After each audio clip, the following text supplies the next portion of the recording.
the conversation on Facebook and Twitter with Good Day Dakota.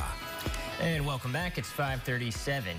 A certain type of weather may play a role in the transmission of COVID-19. New data illustrates just how different COVID-19 is. That's right. And new this morning, meteorologist Amber Wheeler is here with the new study and what it means for the fight against COVID-19 moving forward. Good morning, Amber. Well, good morning. You know, Josh and Alicia, the infectious nature of this disease is what's made it much more dangerous than other viruses. And now we may have a little insight as to why. Now, we know that viruses are transmitted primarily through airborne droplets. That can come from breathing or coughing, basically anytime you exhale.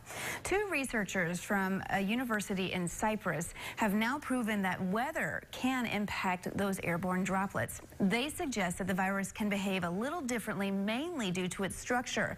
That structure helps it stay alive in environments that other viruses would have a hard time surviving in. In this study, it was found that a certain environmental condition, whether indoors or outside, could affect how long COVID-19 can survive, including in the study were different temperatures, relative humidity values, and wind speeds. Now, the optimal temperature range for the virus to survive in the air, they found to be 75 degrees and lower, with high relative humidity values of 65% and higher. So the higher humidity, the better.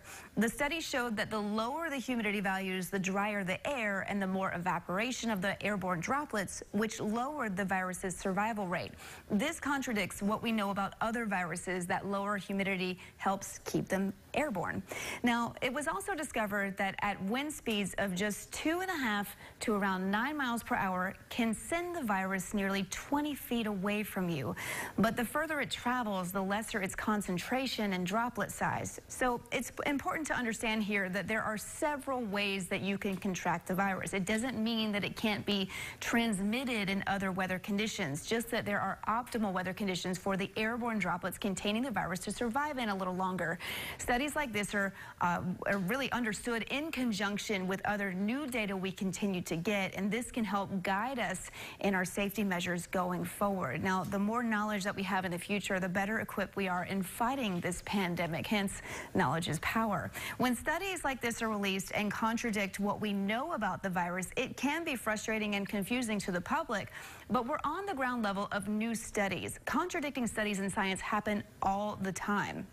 Josh and Alicia, that's supposed to happen, actually. So down the road, we have a firm grasp of whatever we're studying. So we will one day understand COVID-19 better, thanks to studies like this. But I can understand the confusing nature of the information like this to the public because, you know, rarely are we in that sort of sausage-making part of science like we are on a grand scale in this particular instance. It's urgent. It's the scientific process, like you're saying, Amber. It's the knowledge is power, indeed. That's right. The more information you get, things change. They evolve.